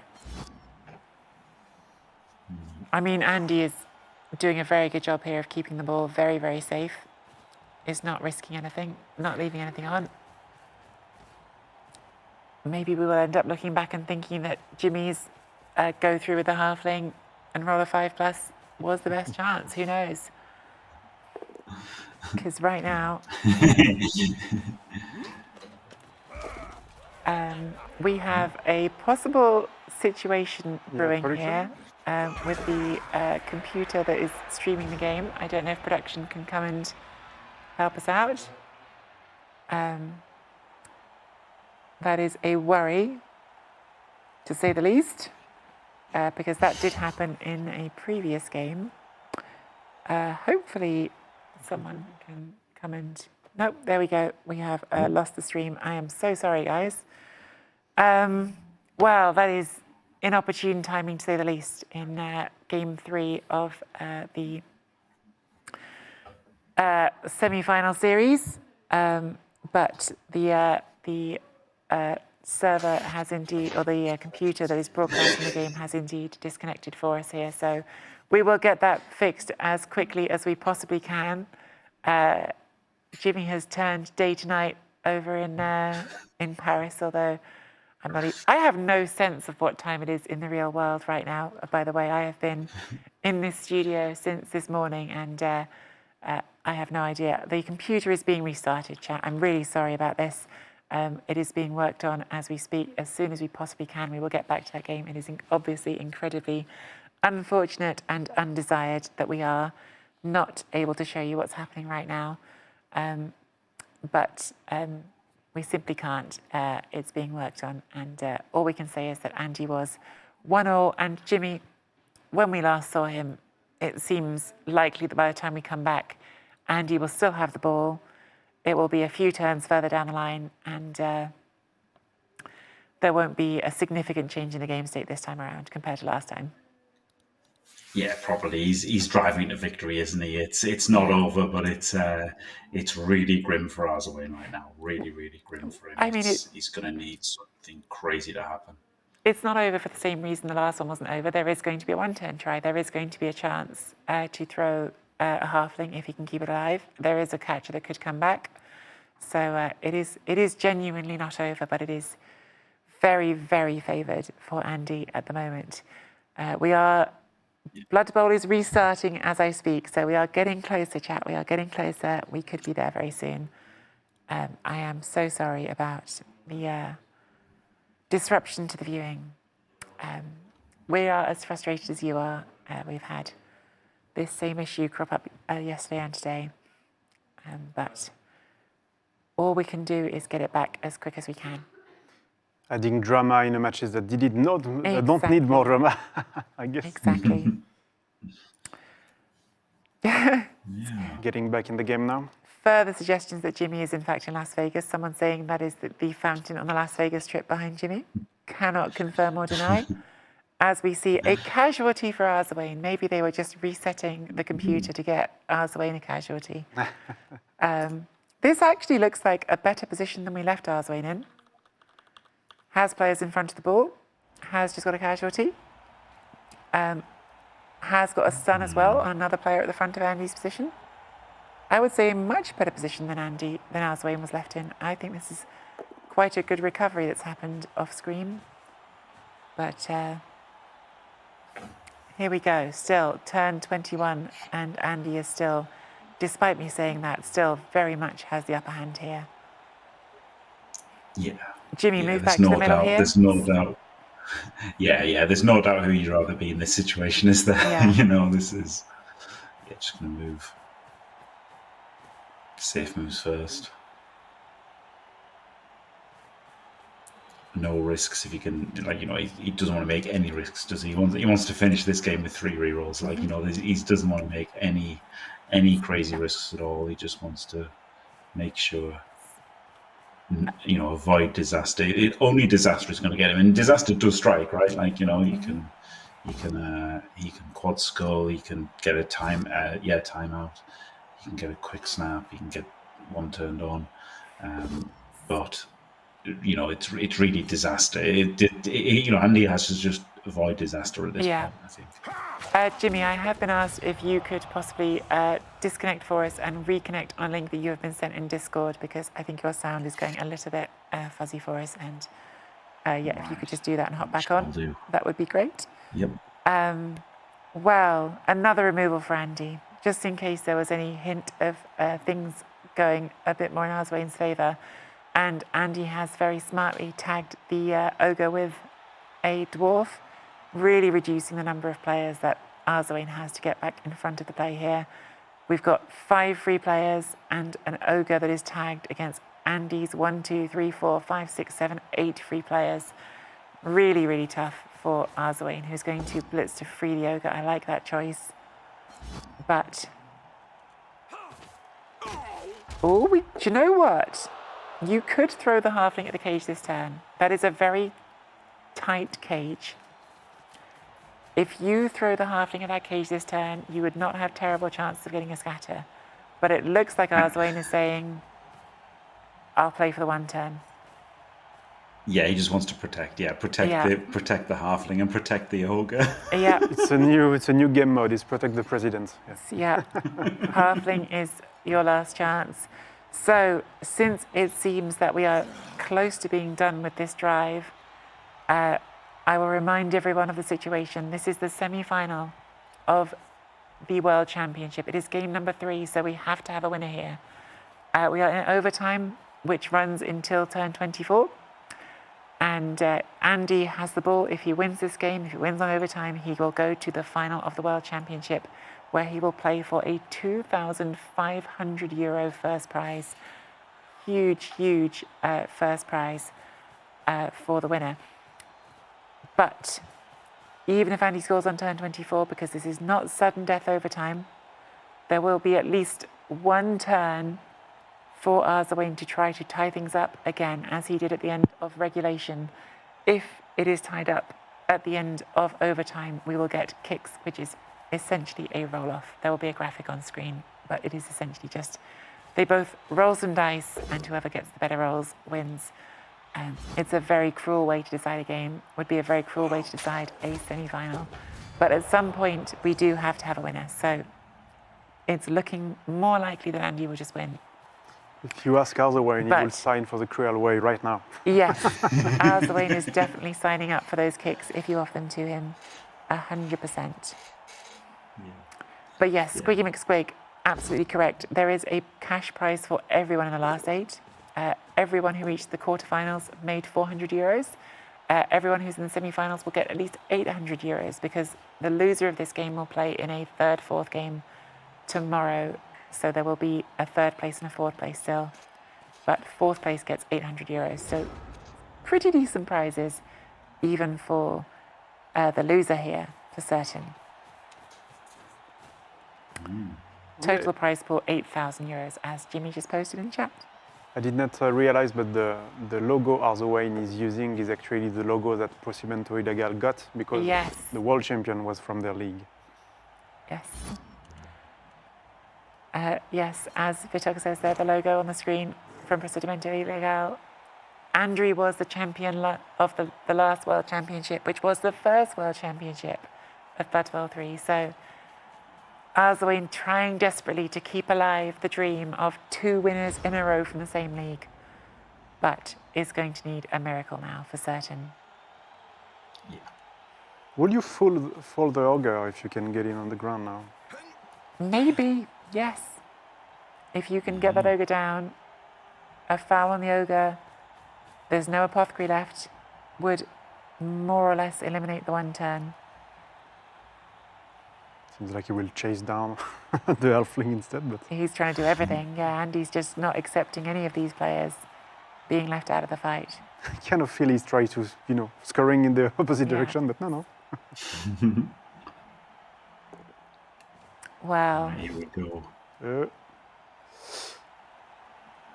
Oh my God. Just a son. Fix goal. So actually, he's not gone for the foul, and I like why, because what he's doing is he's making it very hard next turn for Arzowane to make this halfling safe. And if that halfling isn't safe next turn, he will try for the hit on it before scoring. Yeah, really nice pressure from Andy. Like really, I think that's the Blood Bowl equivalent of dotting your I's and crossing your T's, making sure he's giving himself every chance to take out the one turn. Very, very strong play from Andy. Yeah, it's funny, isn't it? So often you see people take their eye off the ball and it's like, the game is essentially won. So yeah, it is nice that he hasn't made that mistake that we so often see. Mm-hmm. One die splits means probably that a halfling is going to be okay. Not certainly, but I think Andy won't want to take any risky dice to hit it, so I think certainly. Yeah. Yeah, absolutely certain. I mean, you could rush around to try to hit it with a catcher, but it would seem a crazy risk when you are this close to winning, I think. So. Yeah. Arzowane doing what he needed to do in the end, and now we go in Andy for the score. Unless Andy's not paying attention and thinks it's turn 24, going into turn 25. That will be quite a dramatic ending. I believe Andy has done that before. Lots of people have. There was a famous Daedalquist stream where he did it in a Chalice game in Blood Bowl 2, so it has happened. But Crystal Hunter did it, funnily enough. I'm certain I've done it in a casual game, but not in a World Championship semi-final, that's for sure. Yeah. He scores, he spikes, Andy has, well, I said it earlier, but he has got 1 foot firmly now in the final of the World Championship. All of the KOs stay out. Yeah. Oh my goodness. That is brutal for Arzowane. Definitely makes this harder, but it's possible. At the very least, it's possible. It is, but now Andy can set up full anti-14 defense. Yes, this means that we will 100% not see the same one turn we saw before. It's throw the halfling or die for Arzowane's World Championship hopes. So, chat, you wanted to see a halfling fly, you will, well, you may or may not, because he might not get as far as that, but he will see an attempt at making a halfling fly for certain. Ooh. I am absolutely shattered emotionally from this game. I cannot imagine how these two feel. Yeah, I'm sure it'll be. I mean, it's just brutal, right? The 3 back to back is just absolutely crazy. But this is again the joy and the difficulty of this format. We like this format because it feels like as fair a way as you can have to separate two coaches. You are giving them up to 3 games, which can even out some of the good luck and the bad luck, and so in that way, it feels like a very fair way to decide a world championship. But in the end, what we've seen is in this series, the same as Andy's last series, he's come up against 2 great coaches who've played really, really well, and at some point you have to separate them. And it feels like we have seen just a really high standard of Blood Bowl from both these coaches. It's been an absolute privilege to cast it, and who knows? Maybe there is yet one more twist in the tale. Yep. 6 players left, 1 reroll left. Yep. It's doable. And Andy maybe hasn't done the perfect defense here, Jimmy. Not at all. No, this is a weak anti-one turn defense, honestly. Yeah. So very exciting. Oh my goodness. But I guess the kick will be very, very important right now, right? Yes. It has to be somewhere. A timeout is possible, but almost isn't even that good for Arzowane anymore, people are saying in chat, because he just hasn't got enough players to do anything with it. So will you try to launch the halfling still if you get He might. Yeah, I think it won't change anything. Yeah. Unless the kick is too deep or he fails the handoff, I just literally don't think it'll change anything. He's so desperate now with so few players. If he got 4 more KOs back, then and he could do a normal offense, but with this, there's nothing except the throw. Oh my goodness! Wow, this is it, guys. What a series! What a World Championship so far! Cannot believe we've had 2 series in a row on this side of the draw go to 24 turns in the third game. Unbelievable. The kick is... It's a timeout! It's timeout, but yeah. Oh, well, you asked the question, chat, and you got it. Oh my goodness. Wow. Wow, wow, wow. Imagine if Arzowane had a team.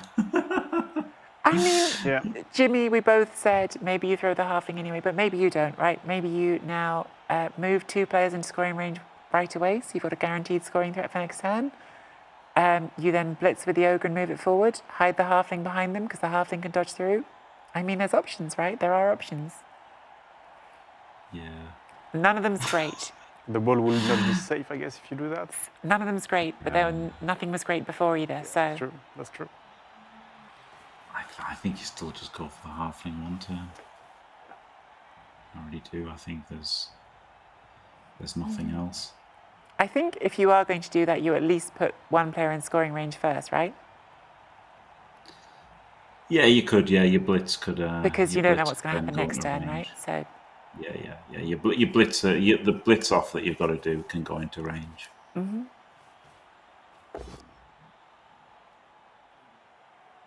Well, we've blitzed with the ogre. No, we haven't. No. I lied. I misread the screen. So you pick up, give it to the halfling here? Yeah, I think so, yeah. I think that's what you should do. But then do you re-roll if you fail the pickup? Hasn't failed the pickup, so we will not find out. Rush. Makes the rush. Makes the handoff. Oh, here we go. There you go, big guy.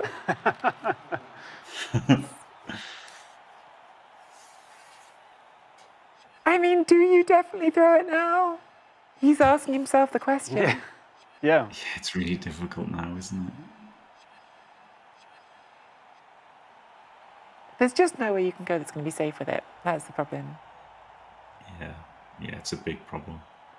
But do you know what, Jimmy? I wonder if there's been even a slight positioning mistake here, because if the blitzer was on the left sideline, could it be safe? Throw is good. We're in the air. That's good enough. Doesn't need a reroll. He's landed! It's a great throw! Oh my god! Oh my god! It can't. It cannot happen again. It cannot. It should be crazy. It's only 1 rush. Yeah. Makes the first dodge. Second dodge. Fail! Oh my goodness! Tragedy. Oh my goodness! Oh, heartbreak. It's not over. It's technically not over, you're right. You can auto break, I think. I guess there will be a fall. Yeah, this should be a maximum foul. Yeah. Before even picking the ball up, I think you're fouling this. Yeah, I think he needs like, what, 4 assists? 5 assists? Yeah, so he's got max assists, no problem. Unbelievable. I cannot believe how close that got again. 7 plus, I guess it's, yeah. Holy cow. I mean, I will say this. What was the roll, actually? Yeah. Whoever makes the final is going to have a hard time giving us a better series than this. This has been unbelievable.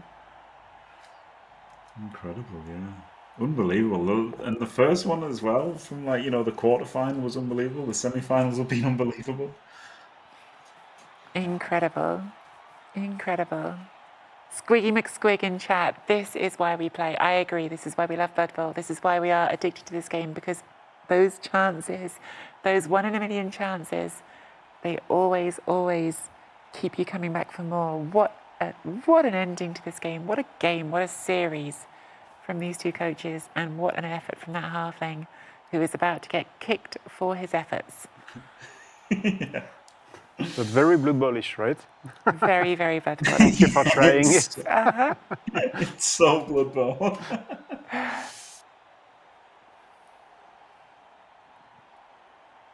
Oh my gosh. I am so sad right now for Arzowane, who will be feeling that he has put his heart and soul into this series. There we go. The halfling is done, knocked out.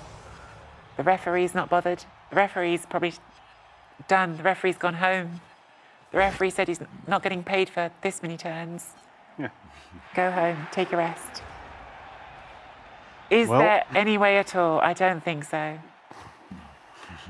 I don't think he's in range anyway. So. Yeah, I mean, he's in range to get to the end zone, but no one's in range to sack and get to the end zone, so I think it's just not possible. The ogre could throw the blitzer. The ogre could throw the blitzer. Well, we did talk about my suggested rule change that you should be allowed to throw your opponent's halfling. So if that rule was in, there could have been a chance. But wow, and wow again, Jimmy. Is that the most dramatic series we've seen in 2 years of doing the World Championships? Even last year's series with Andy and Olivier Dulac, I don't think touched that one. No, yeah, I think that's the one. Yeah, unbelievable stuff. Like Arzowane just kept battling, didn't he? Kept having chances. Amazing effort. Yeah, I mean, could not say enough about Arzowane and the effort he's put in and making the constant decision to keep fighting, making the constant best choices he could in increasingly difficult situations, refusing to say, I'll give up on that, and that's the end of that one. He really, really did everything that a person could, I think, to deserve a place in the final. He just ran into someone else who also played great and deserved a place in the final. And it was today, close to push Andy to kicks, yeah. Even with the disadvantage he had on the end. So yeah, it's, almost crazy. Yeah, you can't ask for more than that, and you can't ask for more than that from both players. Again, they are getting paid, I suppose, because they are earning prize money. But this is not their job. They are here doing this for fun and to entertain us, and my goodness, they are entertaining us. I don't know if we're going to see Andy. I'm stalling for time a little bit because we did discuss at the very beginning of the series that maybe he would pop in and see us on the sofa at the end of the series, but he might be now just lying on the floor, spread eagle, trying to breathe. I don't know. Vitooc, we've got so much coming up after this. We've already talked about it. We're going to be doing a little talk about what's coming in season 11 of Blood Bowl 3. We're going to be having the second semi-final. Can you believe it? This is only one of two. We've got another one of these to come, guys, which has a very high standard to meet. But we're going to need to have a break. The original plan was to have the next game at 18:30 p.m., 18:30 UTC, 6:30 p.m. I don't know what the time is now. So we're going to have a different schedule.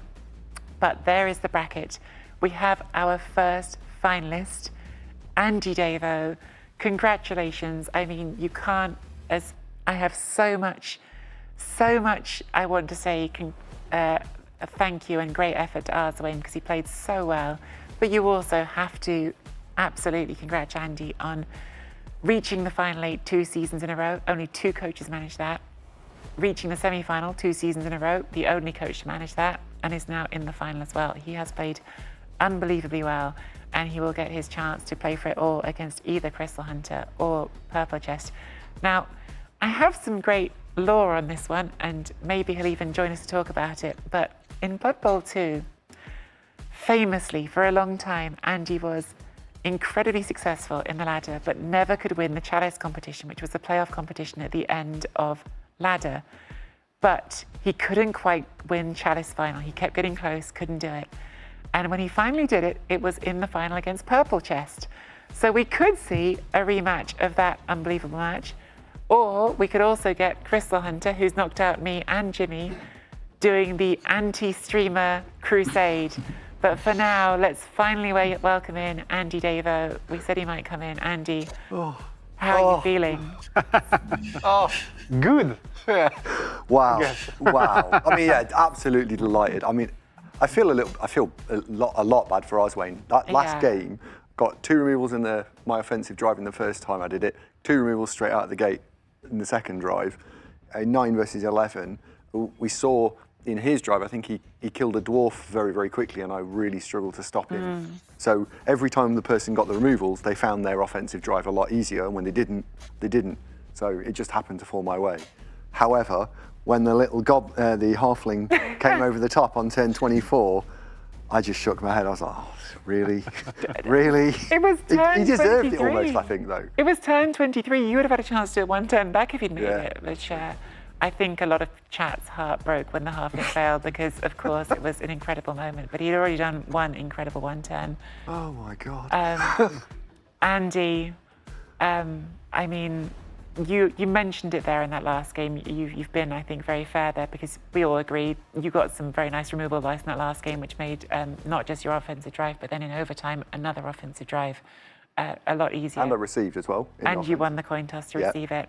Yeah. But there was still, I think the feeling here was maybe 1 mistake by Arzowane letting you have that 1 dice on the ball on his turn 7.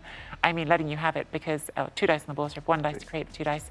But the stall was a risky stall, and that feels like one of those moments where Blood Bowl goes, you can take a risk, and if you get unlucky, which he did, you're going to get the worst punishment imaginable. Do you think that he chose that because in the first game I stalled and he pushed me into the end zone, and then he was able to get the quick score back? And I wonder if he decided that there was no way he was giving me a 2-turn, and he decided therefore that he was going to take the riskier stall.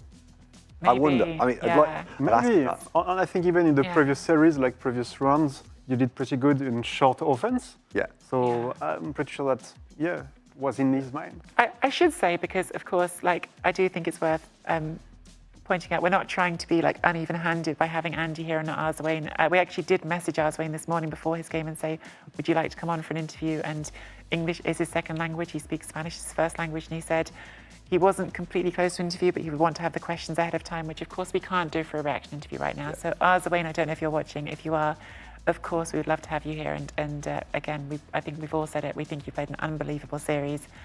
So it's definitely not about favoritism, but Andy is here and is able to speak to us. And yeah, I think that was, if I was Arzowane, being totally honest, that last game, I think I would feel like it's just that thing of maybe you made 1 mistake in 24 turns because that still was 1 mistake in 24 turns.